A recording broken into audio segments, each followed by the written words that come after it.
We had a good practice today, Wednesday. Guys came out, practiced hard. That was basically what I wanted to see.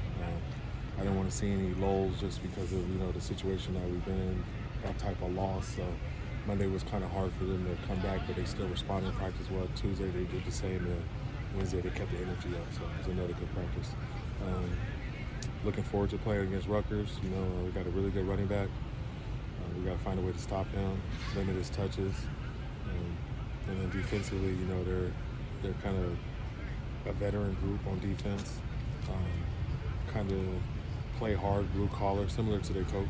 He's been there a little bit. So, I'm looking forward to this game, and I'm fired up. Anytime you have more opportunities to play after a game like that, you want to be able to get that bad taste out of your mouth. So, looking forward to this Saturday. Another cross-country trip. Do you feel like you guys have the travel aspect down? I mean, you've already taken so many long trips this year. Do you feel like that's kind of like a non-factor at this point? Yeah, I'll let other people complain about travel, so we play ball. Going in Thursday, right? Yes. Okay.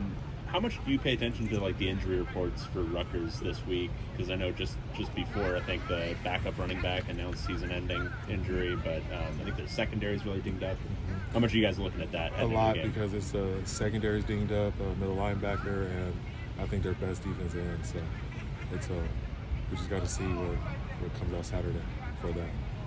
But, yeah, we do pay attention to it. Putting your running back hat on, when you look at McDannald, what stands out about him as a running back and just his talent level? He's just somebody that you have to wrap up. If you see on tape, a lot of guys are just trying to take their shot, just trying to hit him, and they're not wrapping up. So the key is you got to wrap him up. And I always say when you're playing against good running backs, you got to grab their legs and put it above their head. So you have to stop him from running. And he's another good back that I think he takes pride in his yards after contact too. So.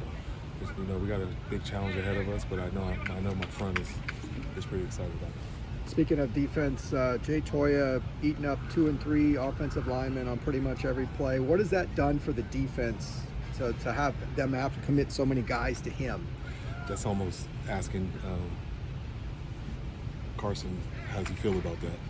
Because it's keeping Carson free and he's able to make a lot of tackles and stuff. But it's just it just kind of shows you what type of person Jay is. He's selfless, I'm sure he would like to get some one-on-one so he can beat some guys, get some sacks, and get some TFLs. But the situation that's happening, he's commanding 2 or 3 defenders to block him. And he's just doing a good job eating up blocks and letting our linebackers run around and make plays. Have you seen guys like Carson show him some love and appreciation for what he's done?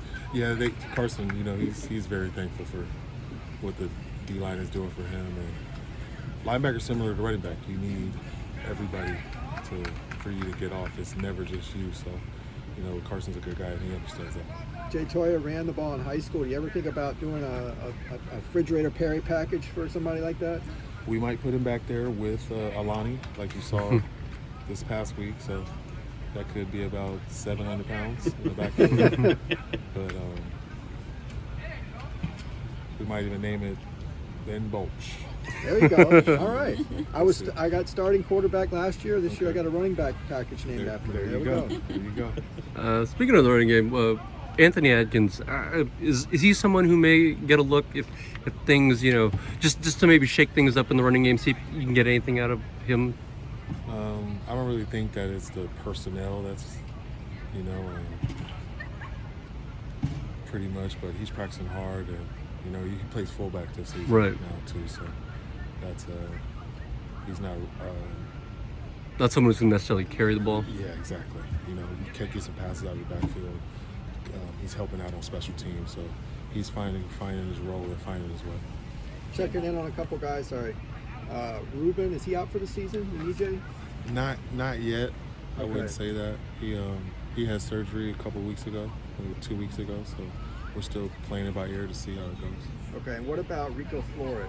Same thing. Rico hasn't had any surgery though, but he's still going through and just trying to get his body back to how he was earlier in the year. He had an unfortunate injury before we played Hawaii, so he's been playing with it since then. And then now we're just trying to make sure that he's just feeling solid to get back out there. But he for sure wants to play.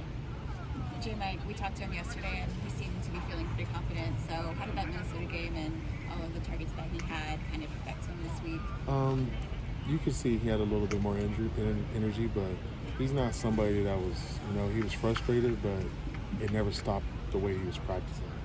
So he was still practicing hard, and when you practice at a certain level, when you play the games, you're going to play at a certain level too. So it was just exciting that we were able to get him going early, and then he was able to make some big plays towards the end of the game. On offense, how much more important are first and second down becoming to, not have third and long or third and 8 situations for Ethan to drop back in? It's huge. You got to stay ahead of the change. It's not ideal to be in 3rd and 8, Right. 3rd and 9, 3rd and 15, 3rd and 20. That's not ideal. You don't have a whole lot of plays for that. So I just think that as long as we can attempt to make some plays on first and second down and stay ahead of the change, we should be okay. That's it. Thank you. All right, Thank you.